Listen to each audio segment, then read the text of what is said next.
Hello and welcome to Galactic Wisdom. I have with me today Bill Konkolesky. Thank you very much for being here with us, Bill. Oh, thank you for having me. Now, this episode is a pre-recorded episode that is being broadcast while I am on tour. I am going on a alien contact tour, and I have an image here which shows people where I am. So right now, I'm somewhere in the middle of this tour, and I invite you to come and join me. If you live in any of these places, or you can travel to any of the places that you see here in this image: California, Nevada, Utah, Colorado, Kansas, Oklahoma, Texas, New Mexico, or Arizona, then you are very welcome to come out one evening, and we're going to reach out to our alien friends in peace and see if we can have them come in and show themselves to us and talk to us, perhaps. If you're interested in joining me on this tour, then please join my Patreon group, the Galactic Wisdom Patreon group. And the website is there at the bottom of that image. Okay, so, but I am now here in the studio with Bill. Now, Bill Konkolesky has been the state director of the Michigan Chapter of the Mutual UFO Network since 2004. He's the author of the autobiographical books Experiencer, Raised in Two Worlds, and its sequel, Experiencer 2, Two Worlds Collide, which chronicle his personal encounters with the unknown.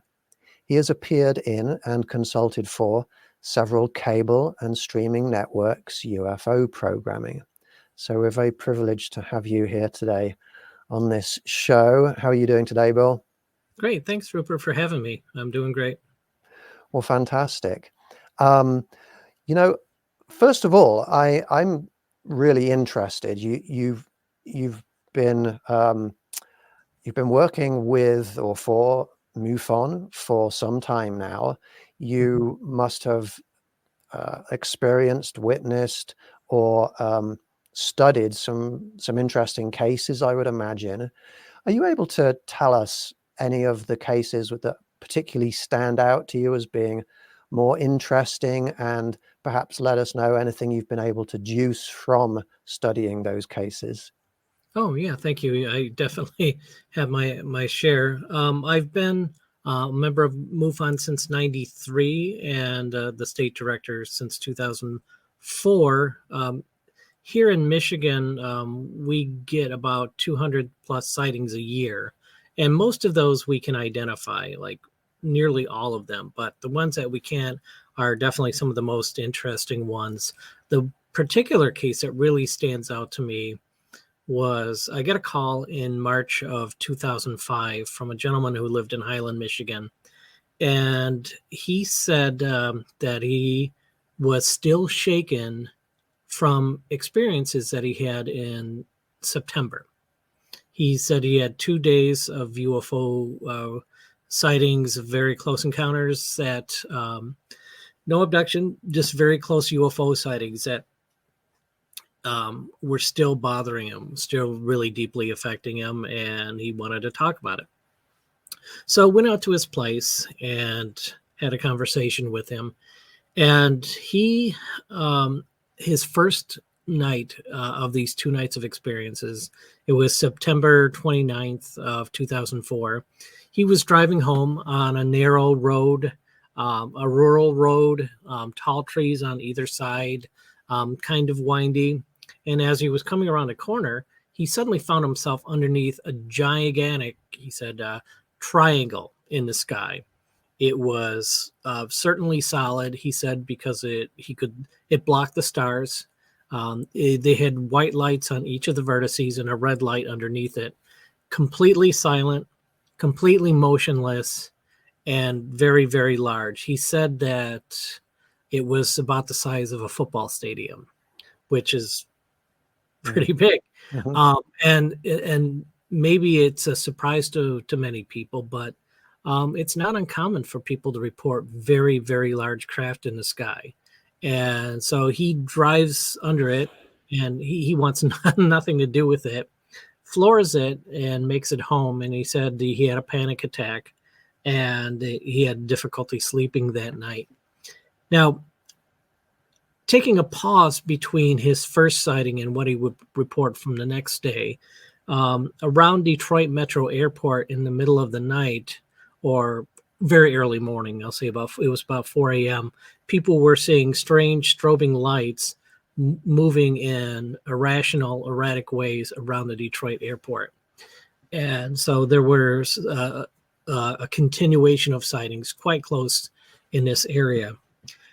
So the next day, it's in the afternoon. He's getting up from a nap about 3 p.m. He's on the second floor of his house.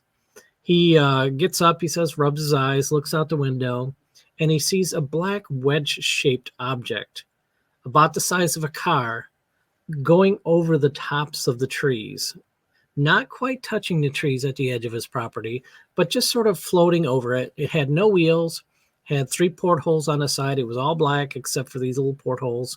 And he said it moved about the speed of a car and it was in a straight line. He watched it until he couldn't see it anymore. And then he sat down, took a few moments to collect himself, gets up, goes downstairs into his kitchen, looks out the window, and there it is parked in his backyard. Like Wow. outside the window in his backyard. I was in his home. I saw where it was.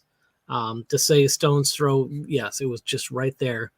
And he said when he saw it, he froze, didn't know what to do, stood watching it for several minutes. It didn't seem to be moving or doing anything interesting, just sitting there. And so, you ask him the obvious questions. Did you take a picture of it? And he said, no, I didn't want it to think I was holding up some kind of a weapon. I'm like, okay, did you call anybody? And he said, no, after several minutes, I started to wonder if maybe it was stuck there, like had some technical issues, ran out of space gas, or, he didn't use the term space gas, but essentially, ran out of fuel. He said it was possibly stuck there. And if he said if it knew he was calling in reinforcements, that it would have also taken that as a threat. So I'm like, okay, so what'd you do? He's like, I sat on the couch and I watched it for about an hour before it took off. He said it just sat there for an hour. It had 3 portholes on it, and through which he could see a bright red light and some smoke moving around. He said every once in a while he got the impression of maybe somebody inside, but he couldn't be sure. And then after an hour, he said it got up, levitated up, cocked at about a 45-degree angle, flew out through the trees, and disappeared. So I said, hey, let's go out and see if there's any depressions in the ground. But it was about 2 feet of snow on the ground. Well, I'm like, okay. I said, well, I'll tell you what. I said, I could come back in 2 months and check it out. And he's like, no, this is your problem now. I have nothing more to do with this. This is yours now. And it was his way of sort of exercising it. It brought him such dread, such trepidation. He couldn't get it out of his mind. So that to him, he was like gifting the whole thing to some walk out that door and take it with me. And he was never going to think about it again. So the shape of it was interesting. Again, it was wedge-shaped with these 3 portholes. And I'd never heard anything like that reported personally prior to this. But just a few years later, I'm at one of our MUFON meetings, and one of the members, who's a truck driver, comes up with a sketch. He's like, you ever hear about anything like this before? And I like goosebumps. It was the exact same craft. And he didn't know about the other story. So his story was that he was driving through Oklahoma, and as the expressway took a turn, the craft flew up to him, he said, in the middle of the night and paced him. And when the expressway turned off, he turned off, and the craft kept flying straight. And that's how he lost sight of it. But yeah, it was chilling. It was the same thing. Yeah, wow. To me, that was one of the ones that left a big impression on me. Now, of course, along with the UFO sightings, there are many more upfront and personal encounters that I hear quite a bit. And for those, mostly, I'm a big proponent of those who have these type of experiences, sharing firsthand what they've gone through, using their own words to tell their own story. And I'm not always certain, even if some people say it's okay to talk about their story, how comfortable they feel. Though UFO wise, that one certainly was one that took the cake. I have more. I don't know if you want me to continue on a path or if we want to jump on a new topic, depending on time. But Yeah, well, I'm fascinated by what you've already said, and I just have one or two follow-up questions first, if you don't mind. Mhm. Do you think that you can deduce anything about the nature of or the origin of a craft by its shape? Do you think, for example, triangular craft means that could be industrial military complex, or reverse engineered, or do you think it's not that simple? Do you think that the size of a craft, like a wedge-shaped craft, says something about its function, like its short range, or in as opposed to like being a big mothership? What do you think? No, those are great questions, and this is one of those areas where the more you hear, um, the harder it is to understand. People will attribute these sightings sometimes to particular types of beings that they haven't, and somebody will say something that is completely contrary. Both credible witnesses, and it's hard to say anything. One of the things I often say is, if anybody in this community, in this field of ufology, if you will, says anything with certainty, they're probably wrong. It's best to embrace the mystery, take in the information, and just be satisfied that you're probably never going to get an ultimate answer going down any particular story's rabbit hole. So yeah, that's what I think. The more you learn, the less you know. Okay. And do you think you can tell anything about the nature of what's going on when somebody, like in the story you relayed, the first gentleman who saw two different UFOs, had two different sightings? Do you think that means that person is somehow has a connection with those beings? Yeah, that one's tricky because one narrative is that he's so tied into the phenomena already that that creates the background for why he's having multiple encounters.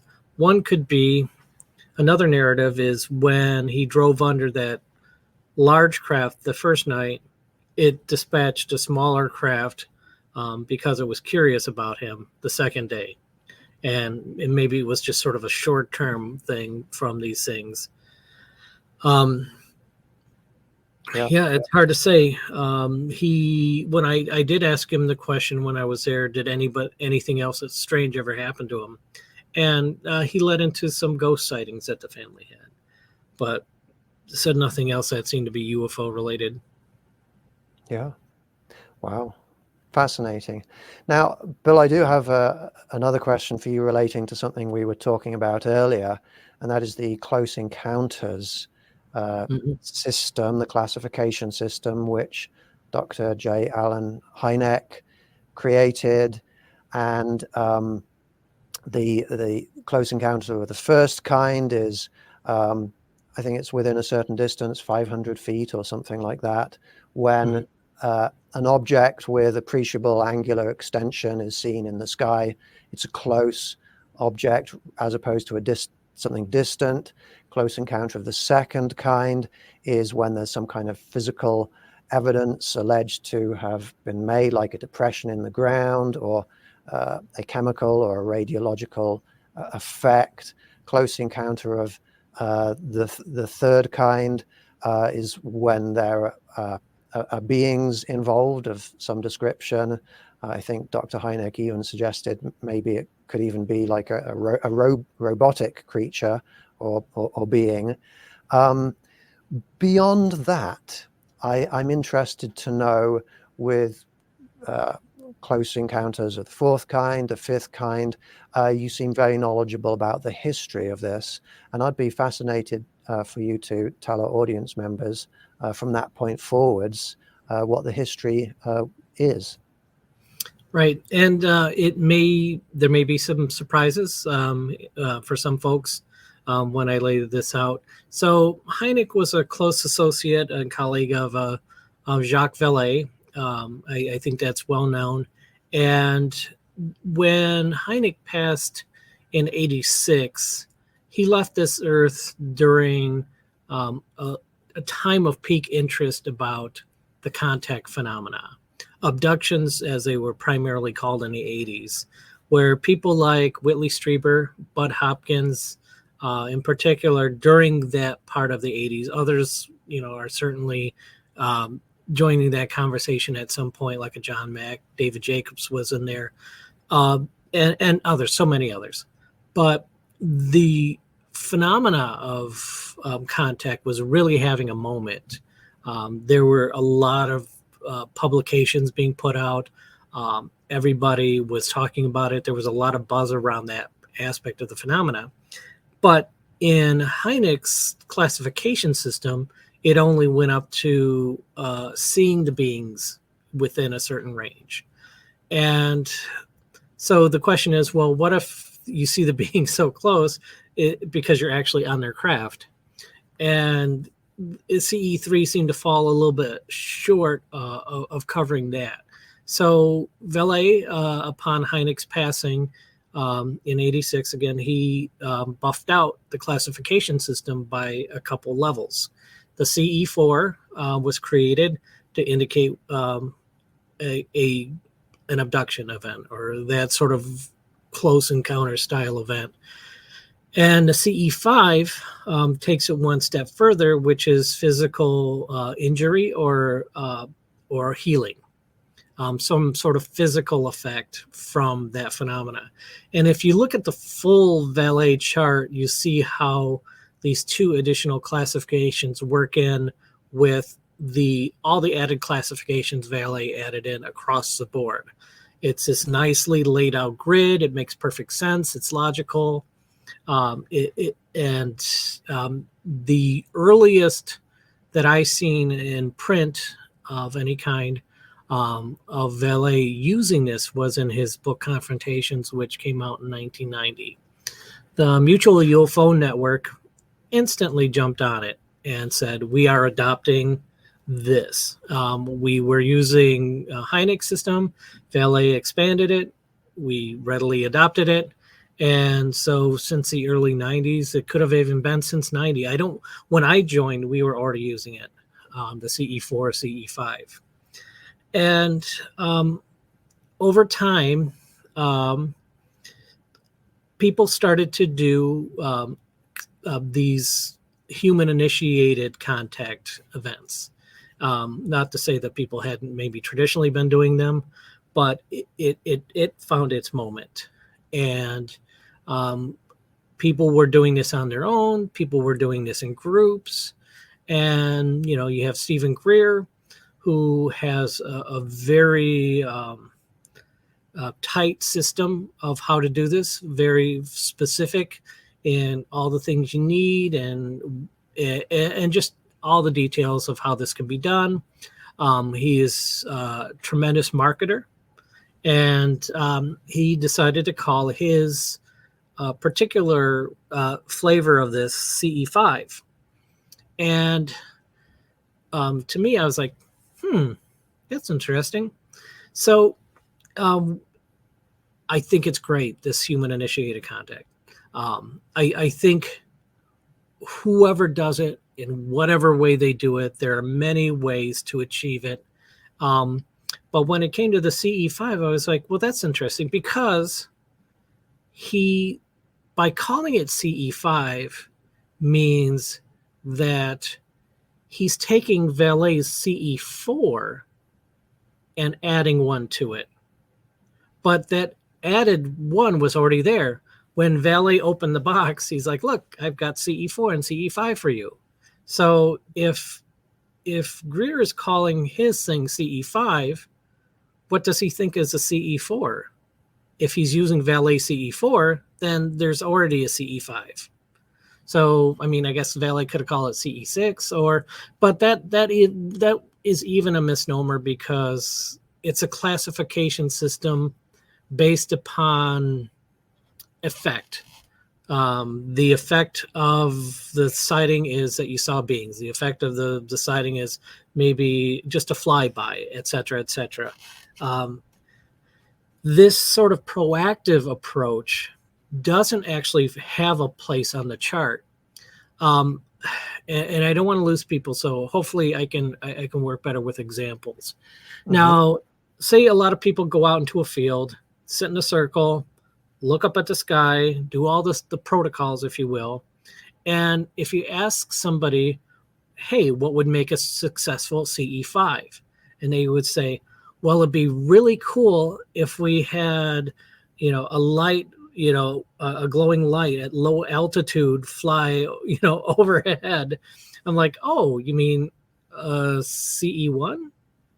So it was such a successful CE5 that they had a CE1. The reasoning is, whatever. So I'm just saying that the term was established, and it's an interesting use of that term in that context. But they go, I've been on several events where they use I think they use every CE5 procedure that there is, and it's, it's about an hour and a half to 2 hours sort of build up before the viewing, where everyone just sits and watches the sky. But I've seen people like Andrea Perrin. She'll go out, she'll sing a song, she'll look up at the sky, and she'll say, oh, they're here. Chris Bledsoe, in his book UFO of God, he is an experiencer. You should know his name. You should read his book. It's phenomenal. He says what he does is he walks outside and says, I am here. That's his whole process, A to Z. Walk outside, look up, say, I'm here. And as long as your heart is in the right place, and as long as, good intentions, et cetera, there are limitless ways to make this happen. And I think really the best way for a person to be able to make this contact is just lead with their heart. Have positive outlook about the situation. Don't do it with fear or with distraction or anything like that. And whatever works for you, the universe is receptive. You make that clear channel through your own abilities, through your own headspace, through your own procedures, and there you go. Not to say that I've seen some great footage from the CE5 events, and so that is one route, that is one road, that is one way it works. To me, I'm just I'm just kind of hung up over the title of it, but it's great that people are doing that. Yeah. That's fascinating. As a scientist who understands the importance of how we define words and how we use words, I understand your I don't know if hesitation is the right word, but your viewpoint on CE5, and CE stands for close encounter. But now CE5 has come to mean doing the activity, even regardless of whether there is a result, or regardless of whether the result is close. And I get exactly what you're saying. If it results in a close encounter, then it's probably going to be 1, 2, or 3, So I understand that it doesn't quite fit in a strict sense. It doesn't fit on the Close Encounters scale in the way the scale was set up. So that's quite interesting. I actually do CE5, but I'm moving away from classifying what I do as CE5, because to many people, CE5, there is a CE5 protocol, and it's Dr. Greer's protocol. And I'm with you. I think that all of the protocols, the specific meditations and sounds to play and things like that are not a necessary part for many people in the process of connecting with these beings. Now, when, let's say we go outside and we do, whatever we call it, some kind of human initiated contact with these beings, there has to be some kind of mechanism by which they know that we are trying to connect with them. I wonder if people need to already have a connection to these beings, if they need to have an unusually, let's say, an above average psychic ability already in order to connect with them, or whether through meditation a regular average person or typical person can achieve that mental state whereby they can do something spiritual or with their consciousness and bridge that gap between humans and those beings. Do you have any, because, I don't believe in magic, like impossible things can't happen. They can't just, they're not, these beings I don't think are all-knowing. I think they need to receive that connection between human and alien. Do you have any input on how that connection is formed, or what kind of a person you need to be in order to make that connection? Yeah, that's a great question. And I really don't have enough hard data. It's tough to compare apples to apples in terms of people's innate abilities and their techniques that they use. Though I do think having a degree of, I guess, reverence, or at least respect, a sort of a seriousness and a playfulness at the same time. There, you can't like go outside and blow a whistle and call them, down. But it's a matter of, we're all made of star stuff. We're all made of the universe, and it's as if we can be with that and reflect the universe back. Then some way a connection is made through that sort of headspace. I'm gonna say that word again, I guess. But I do have a kind of an amusing story when you talk about these type of events. I was at a UFO conference about 10 years ago, and there in the vending area, there were two separate groups that were promoting going out on a sky watch where we were. We were in Nevada. And it turned out that neither of these groups got as many people as they wanted to do an outing on their own, but together they had enough people to do this outing. So they decided, okay, let's all do this as one group. Very interesting thing was one group was very much aligned with spirituality. We are calling to life out in space, to recognize our life on Earth, and let's connect. The other group, and I'd see if I can quote the woman that was running it. She said, she goes, "These things think they can fly around in our sky and do whatever they want, but we're on watch. We are essentially, the guard of this planet to make sure that they aren't just out there doing whatever they want. It was a very aggressive, very militaristic approach. And I didn't know that that's how some people even went about this. So these two groups went out together, and we went out not too far from the conference, and the sky was beautiful, just completely dark, wonderful stars. And there were a handful of night vision goggles available, which was really nice. And we started off, the one woman leading the one group said, she's like, all right, everybody sit in a circle. And everyone sat in a circle. And she's like, all right, everyone hold hands. And the other woman from the other group goes, hold hands? What's that supposed to do? Yeah, they didn't quite mesh at all. It was really funny how far on either side of the spectrum they were on this. And then so people just kind of looked up in the sky. Then there wasn't any other effort to do anything except look up it. It was early enough that people were seeing satellites, and nobody else was really seeing anything. We were out there about a total of 2 hours, and about an hour and a half in, I was off kind of doing my own thing, and people were just sitting around talking to each other.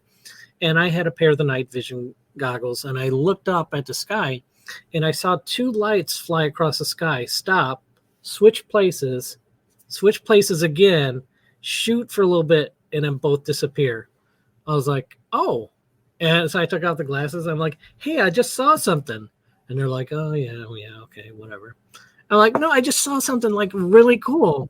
I just achieved why we came out here. And they're like, all right, whatever.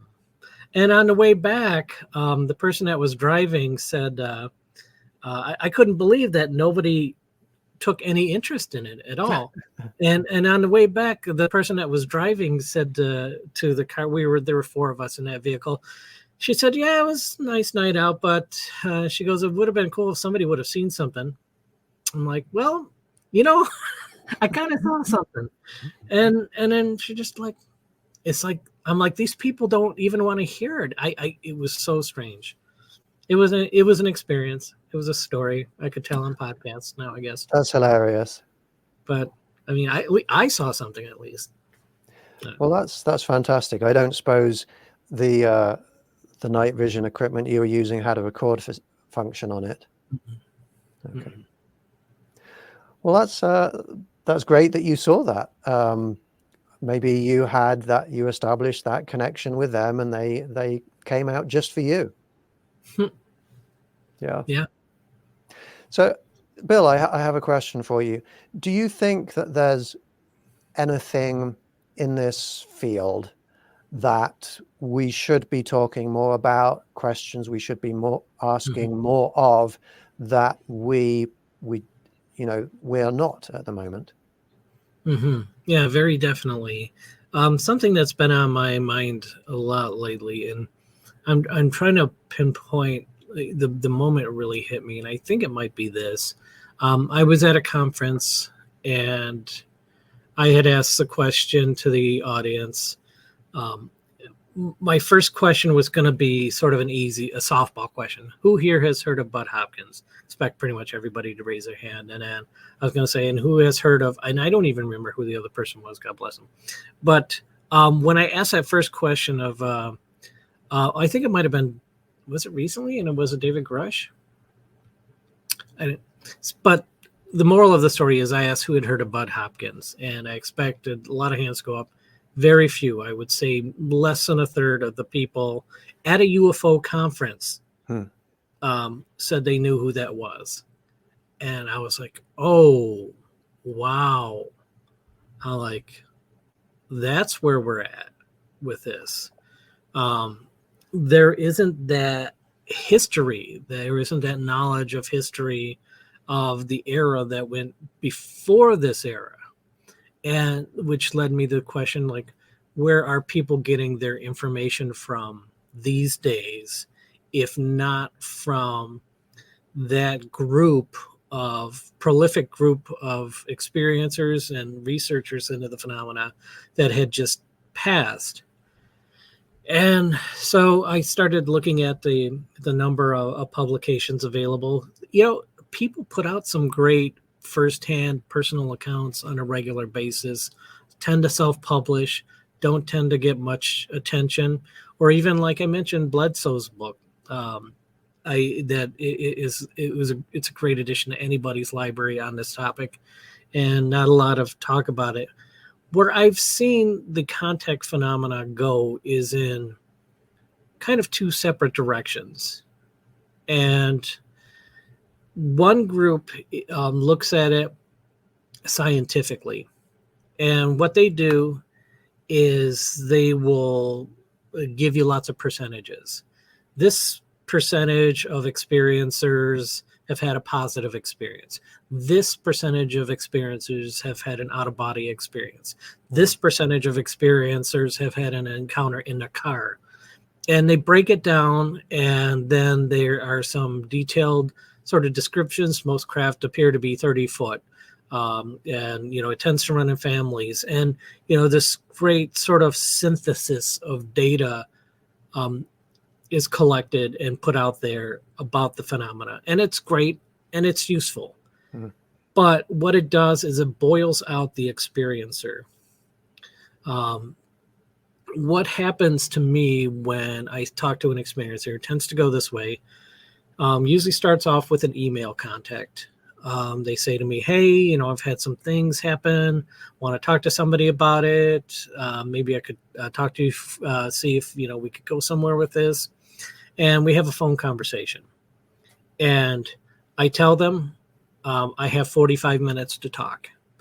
And after an hour and a half of this person talking nonstop, no chance to get a word in edgewise, I say I really have to go. There's no way for me to take notes. Very broad strokes. Their stories are just flow out, pour out, tumble out. It's an avalanche, and they're just getting it all out. And then, so I say, let's have a second phone call. That second phone call, an hour and a half of them talking nonstop about their experiences. So I say, let's have a third phone call. That third phone call, they're open to a discussion, and you can really sort of have a give and take with them. But it takes a lot. Many people who have this experience once have a lifetime of experiencers. They're frequent flyers, and they have so much to tell.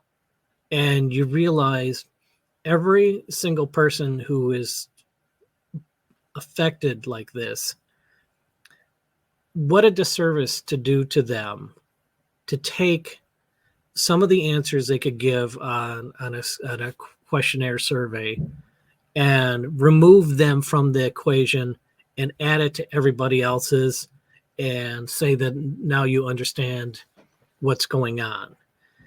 The other side, and I'll circle back around to this, so I go to the other side. There are people that will have answers for the experiencer, often before the experiencer even has something to say. They'll say, these are the species that are visiting us. We think that they have this sort of organizational structure. We think they're possibly from this area. We think that this is their mission. And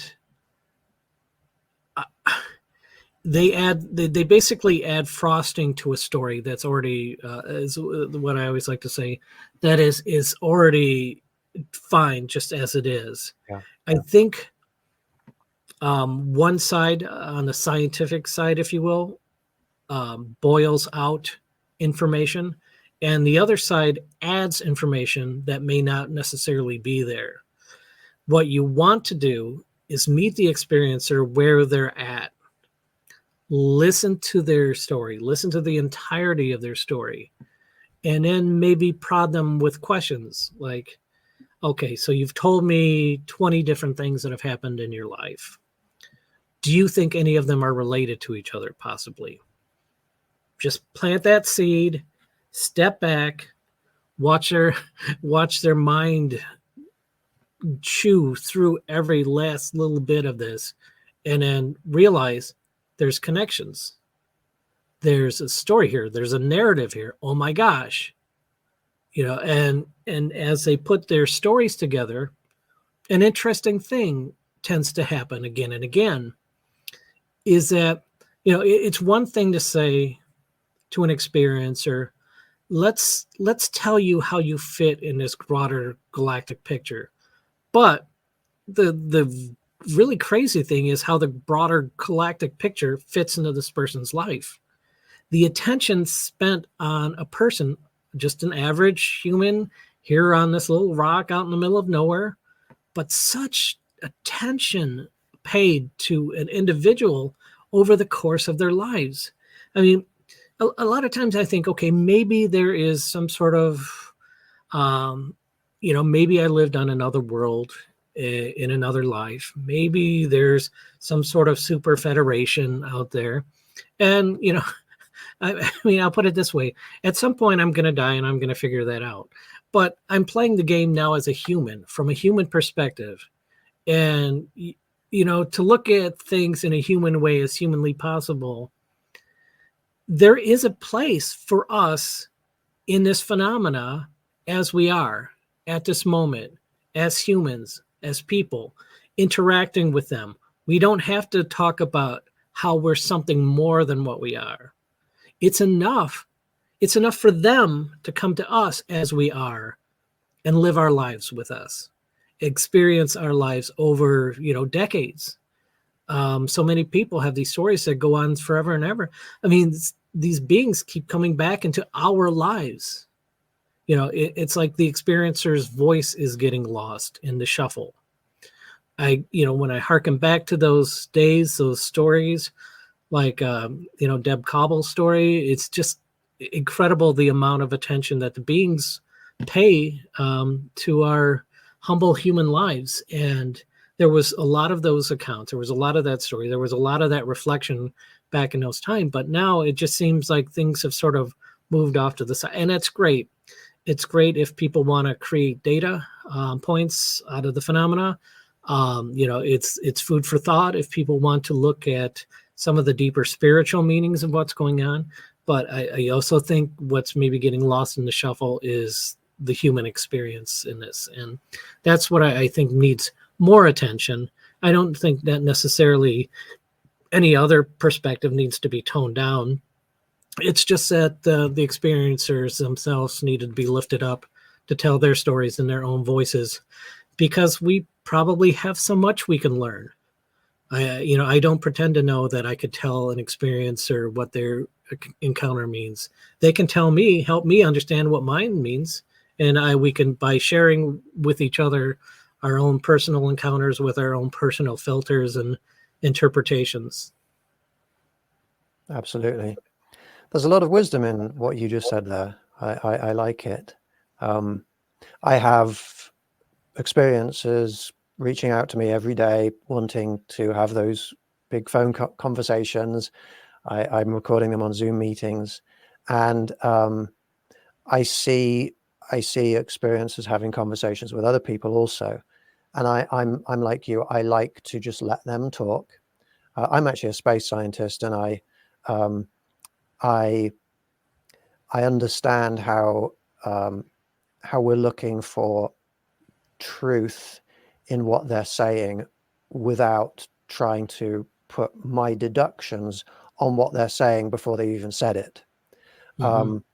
Somebody sent me a recording a week or two ago of a regressional hypnosis session that they had, saying in this hypnosis, and they told me in this hypnosis session, I found out that I had previous lives as alien entities. And so I listened to this recording, and the person, the hypnotherapist, the person leading the regressional hypnosis, they literally said to them, okay, and now I want you to take yourself back to before this life, to when you existed in past lives, in past bodies, in other places. And I'm like, you've just told the person what they should be thinking, what to look for. You're putting, you're putting words in their mouths.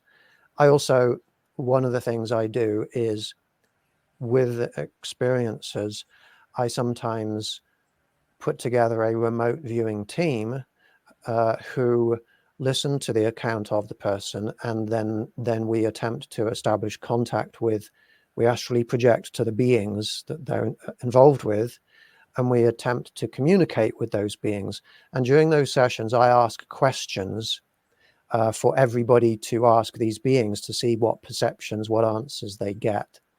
And I see happening a lot. I will ask a question. I don't know, just off the top of my head, how many dimensions of space are you aware of? Mm-hmm. And what I've discovered is the people in the group, my remote viewers, even though some of them are very experienced, they're doing their own filtering. When I ask the question, even though they should be a clear medium to relay my message to the beings and then get a unfiltered response back, when I ask the question, the humans, well, they feel like they know the answer to that already. And so even though they might get something from the beings that are out there, that answer is then filtered through what the humans' existing beliefs are. And what ends up happening is I'm having a conversation with a human instead of with a non-human entity. So yeah, I absolutely agree. We need to let these people talk and give us their experiences in the way that they want to, the way that those experiences have happened. We only have maybe about 5 minutes left. I'm sure, because I know that you've had many experiences yourself, and we don't have time to talk about a lifetime's worth of experience in 5 minutes.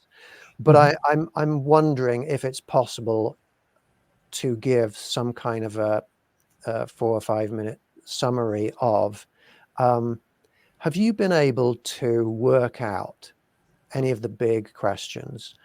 Are the beings that are piloting these craft, for example, of terrestrial origin? Are they extraterrestrial? Do they live around us, on this planet, in extra dimensional spaces, under the earth? Why are they here? Any of those big questions, have you been able to reach any deductions? Not really, no. That's okay. And not for lack of trying. But one technique, that I use, especially when I was getting a lot of traffic from people coming to me telling their experiences, kind of their contact experiences, I would test out a line of thinking, like, oh, maybe it's this, and knowingly use confirmation bias as a tool, and to try to pick up to see how well. And then I would switch gears and say, okay, let's take away that, hypothesis that I had, let me try a new one. And then it never failed. I mean, using confirmation bias as a tool, you can support any theory and not really be able to exclude anything. I suppose if it's chipping away a little bit at the iceberg, I do think some of what's in the sky is our own craft. And the secret black budget of craft out there that people talk about, and other people say, well, they doubt that is a possibility. And I always say, well, there was no stealth helicopter until one crashed in Pakistan, and then we couldn't deny it any longer. So there, boom, it's real. Yeah. How much more exotic it gets, how much more secretive it gets, probably a lot. We landed on the moon in 1969, and you're telling me the best we have now is the International Space Station? Where is that line of technology that matches computer technology. Yeah. And when you thought of computers back in the 1960s, a giant room full of contraptions spitting out tape. But now this is probably smarter than any computer, that was built in the 80s. So, Yeah. or I'm probably even selling it short. And so technology moves at such a phenomenal rate. Where's our aerospace industry to match that? Maybe it's secret. Maybe it's just not being revealed to us. So I think there's every bit of evidence that there's something like that going on, from missing money to just the way that technology has improved every other facet of our existence. So it would be strange if we weren't doing that, I think. And some of the triangular craft that people report seem awfully similar to some of the stealth craft that have already been revealed. It's not a big leap to make that educated assumption.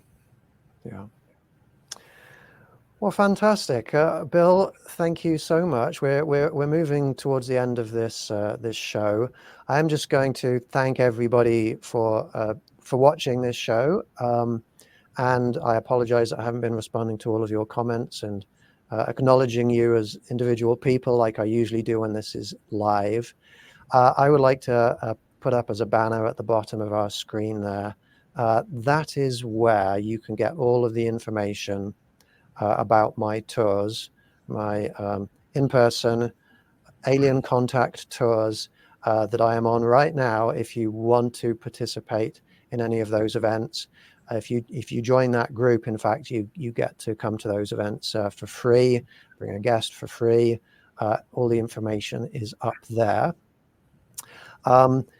Bill, your knowledge is very impressive on this subject. I'd like to ask you now, I hope it's not putting you in an awkward situation if you want to say no, but would you be willing to come back on the show again and perhaps talk us through some of the history of